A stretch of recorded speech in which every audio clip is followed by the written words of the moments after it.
राधे राधे दोस्तों। दुर्गा सप्तशती द्वितीय अध्याय।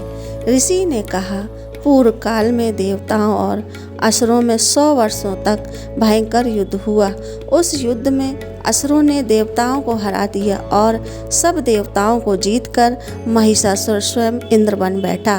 तब हारे हुए देवता ब्रह्मा जी को आगे कर भगवान विष्णु और शंकर जी के पास गए और अपनी पराजय तथा महिषासुर के बल व प्रताप का संपूर्ण समाचार सुनाया कि सूर्य, इंद्र, अग्नि, वायु, चंद्रमा, यम, वरुण सब देवताओं के अधिकार छीन कर वह स्वयं सबका स्वामी बन गया है। उस दुष्टात्मा ने सबको स्वर्ग से निकाल दिया है। इससे सभी देवता पृथ्वी पर मनुष्य की भांति रहते हैं। अतः हे महाराज, हम सब आपकी शरण हैं। आप उसे मारने का विचार शीघ्र ही कीजिए। इस प्रकार देवताओं की बातों को सुन भगवान विष्णु और शंकर जी बहुत क्रुद्ध हुए और उनकी भ्रुकुटी कुटिल तथा मुक्त रक्तवर्ण हो गया तथा उसके मुख से क्रोध के कारण एक महान तेज उत्पन्न हुआ। इसी भांति सभी देवताओं के अंगों से भी एक एक तेज उत्पन्न हुआ और वह सब मिलकर एकत्रित हो गया। उसकी ज्वाला से समस्त दिशाएं व्याप्त हो गईं और सभी देवताओं ने उस तेज पुंज को जलते हुए पहाड़ा के समान देखा। समस्त देवताओं के शरीर से निकला हुआ वह एकत्र अतुल तेज अपनी ज्योति से तीनों लोकों में प्रकाश करता हुआ एक स्त्री के रूप में परिणत हो गया। भगवान शंकर के तेज से उस स्त्री का मुख बना, यमराज के तेज से उसके केश तथा विष्णु के तेज से भुजाएं बनी। दोनों स्तन, चंद्रमा के तेज से कमर के मध्य भाग, इंद्र के तेज से जंघा तथा पिंडली, वरुण के तेज से पृथ्वी के तेज से दोनों नितंब, ब्रह्मा जी के तेज से दोनों चरण, सूर्य के तेज से पाँव की उंगलियां, वसु के तेज से भुजाओं की उंगलियां, नासिका, कुबेर के तेज से दांत, प्रजापति के तेज से तथा अग्नि के तेज से तीनों नेत्र उत्पन्न हुए। संध्याओं के तेज से दोनों भुएं, पवन के तेज से कान तथा इसी प्रकार अन्य देवताओं के तेज से शिवा कल्याणकारी देवी की सृष्टि हुई। संपूर्ण देवताओं के तेज पुंज से उत्पन्न हुई देवी को देख महिषासुर द्वारा सताए हुए सभी देवता अत्यंत प्रसन्न हुए। तत्पश्चात शंकर जी ने अपने त्रिशूल में से एक त्रिशूल और भगवान विष्णु ने एक चक्र दिया। वरुण ने शंख, अग्नि ने शक्ति, वायु ने धनुष और बाणों से भरे हुए तरकस प्रदान किए। इंद्र ने अपने वज्र में से निकालकर एक वज्र और आयुध दिया तथा ऐरावत हाथी से उतारकर एक घंटा प्रदान किया। यमराज ने कालदंड, वरुण ने पास, स्फटिक की माला, प्रजापति ने और ब्रह्मा जी ने एक कमंडल प्रदान किया। देवी के समस्त रोमकूपों में सूर्यदेव ने अपनी किरणें भर दी। काल से चमकता हुआ खंड और ढाल भेंट किया। क्षीर सागर से उज्ज्वल हार तथा 2 दिव्य वस्त्र, चूड़ामणि, कुंडल और कड़े दिए। शुभ अर्धचंद्र, सब बाहुओं के लिए केयूर, पैरों के सुंदर नुपुर, गले की सुंदर हंसली तथा समस्त उंगलियों में रत्न जड़ित अंगूठियां प्रदान की। अत्यंत निर्मल फरसा विश्वकर्मा ने भेंट किया और विविध भांति के अस्त्र तथा अभेद कवच दिए। समुद्र ने हृदय तथा गले में पहनने के लिए कभी न मैली होने वाली कमल की माला दी और सुंदर कमल के पुष्प प्रदान किए। हिमालय ने सवारी के लिए सिंह तथा अनेक प्रकार के रत्न प्रदान किए। मदिरा से भरा हुआ पात्र कुबेर ने दिया। भवमंडल धारण करने वाली नागराज शेष ने महामणियों से सुशोभित एक हार दिया। इसी प्रकार अन्य सभी देवताओं ने विविध भांति के आभूषण तथा आयुध प्रदान किए। तब भगवती देवताओं से भली भांति सम्मानित हो बार बार ऊंचे स्वर में अट्टहास करती हुई गर्जन करने लगी, जिससे सारा आकाश गूंज उठा। भगवती की गर्जना कहीं समा न सकी और उसकी ध्वनि से संपूर्ण विश्व तथा सागर कांप उठे। संपूर्ण पृथ्वी तथा पर्वत कंपित हो गए। उस समय सारे देवगण उस सिंह वाहिनी देवी की जय जयकार करने लगे।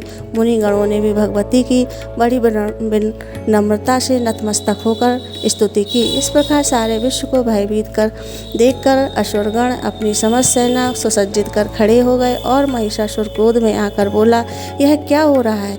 ऐसा कहकर सब असुरों सहित उस भयंकर शब्द की ओर दौड़ा और उसने त्रिलोक व्यापिनी देवी को देखा कि देवी अपने पैरों से पृथ्वी को पाताल में दबा रही है और अपने मुकुट से आकाश को छू रखा है। उसके धनुष के टंकार से सारा पाताल कांप रहा है। भगवती के हजारों हाथों से संपूर्ण दिशाएं व्याप्त हो रही हैं। ऐसी देव को देख असुरों ने भगवती के साथ युद्ध आरंभ कर दिया। अनेक प्रकार के अस्त्रों के प्रहार से दसों दिशाएं गूंज उठी। उसे समय महिषासुर का सेना नामक शिशुर नामक दैत्य देवताओं से युद्ध करने लगा। चामर असुर चतुरंगी सेना लेकर तथा उद्ग्रह राक्षस 8000 रथी सैन्य को अपने साथ में लेकर युद्ध करने लगे। महाहनु राक्षस 1 करोड़ रथियों की सेना और अली लोमा असुर 5 करोड़ सेना साथ में लेकर युद्ध करने लगे। वास्कल नामक असुर 60 लाख रथ तथा हजारों हाथी घोड़ों की सेना लेकर युद्ध करने लगा। व्रत नामक असुर 1 करोड़ रथ की सेना साथ लेकर, विराल असुर 1 करोड़ 50 लाख सेना लेकर तथा और भी असुर अयुत सेना रथ हाथी घोड़ा साथ में लेकर देवी से युद्ध करने लग गए। महिषासुर भी भगवती के साथ युद्ध करने के लिए करोड़ करोड़ हजार रथ हाथी तथा घोड़ों की सेना साथ में लेकर युद्ध भूमि में आ डटा। वे राक्षस गण तोमर, विद्युपाल, शक्ति, मुसल, खड़ग, फरसा, पटीटस आदि हथियारों से भगवती के साथ युद्ध करने लगे।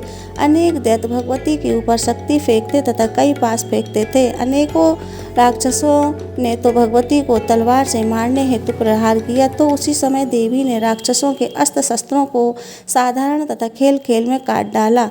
तदंतर देवता और ऋषियों ने देवी की प्रार्थना की।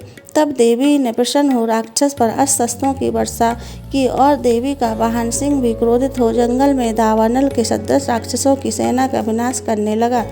युद्ध करते हुए भगवती ने जितने श्वास छोड़े, उन प्रत्येक श्वास में भगवती के सैकड़ों हजारों गण उत्पन्न हुए और फिर विद्युपाल, परसा, पटिसर आदि अस्त्र शस्त्रों से युद्ध करते हुए देवी की शक्ति द्वारा असुरों का विनाश करते हुए ढोल, शंख, मृदंग बजाने लगे। अत्यंत भगवती ने त्रिशूल, गदा तथा तलवारों से सैकड़ों महाअसुरों को मार डाला। कुछ असुरों को घंटे की आवाज़ से मोहित कर लिया, कुछ को पास में बांधकर पृथ्वी पर घसीटा और कुछ को खड़ग से टुकड़े टुकड़े करके फेंक दिया। कुछ और दैत्य भगवती के गदा के प्रहार से मूर्छित होकर पृथ्वी पर ढेर हो गए। कुछ राक्षसों के तो मुख पर मूसल की चोट लगने से रक्त बहने लगा। बहुत से राक्षस हृदय में चोट लगने से आहार हो पृथ्वी पर गिर गए तथा अन्य बाणों से ही मर गए। देवताओं को कष्ट देने वाले दैत्य मरने लगे तथा बहुतों की भुजा और गर्दन कट गई। कुछ दैत्यों के सिर कट गए और कोई कोई शरीर के मध्य भाग से ही काट दिए गए। कुछ महाअसुर जंगा कट जाने के कारण धराशायी हो गए। कुछ दैत्यों के एक भुजा, एक आंख, एक पैर तथा मस्तक कटकर पृथ्वी पर गिर पड़ते, किंतु वे फिर उठ खड़े होते। फिर वे रुंड बड़े बड़े हथियारों को लेकर श्री भगवती से लोहा लेते। दूसरे रुंडबाजों की ध्वनि के साथ साथ नृत्य करने लगते। कई असुरों के रुंड तलवार, शक्ति, दृष्टि आदि हथियार हाथ में लेकर श्री जगदम्बा से ठहरो ठहरो कहकर युद्ध के लिए ललकारते थे। उस रण क्षेत्र में रथ, हाथी तथा असुरों के गिर जाने से पृथ्वी ढक गई। राक्षसी सेना का रक्त इकट्ठा होकर महानदी की तरफ बह रहा था। माँ भगवती ने उन असुरों की सेना का इस प्रकार संहार कर दिया मानो तृण लकड़ी के ढेर को अग्नि में जला डाला हो। देवी का सिंह भयंकर शब्द करता हुआ अपने गर्दन के बालों को हिलाता था, यानी वह शत्रुओं के प्राण चुन लेना चाहता था। देवी के गणों ने उन महादैत्यों के साथ ऐसा युद्ध किया कि देवतागण प्रसन्न होकर आकाश से फूलों की वर्षा करने लगे। धन्यवाद।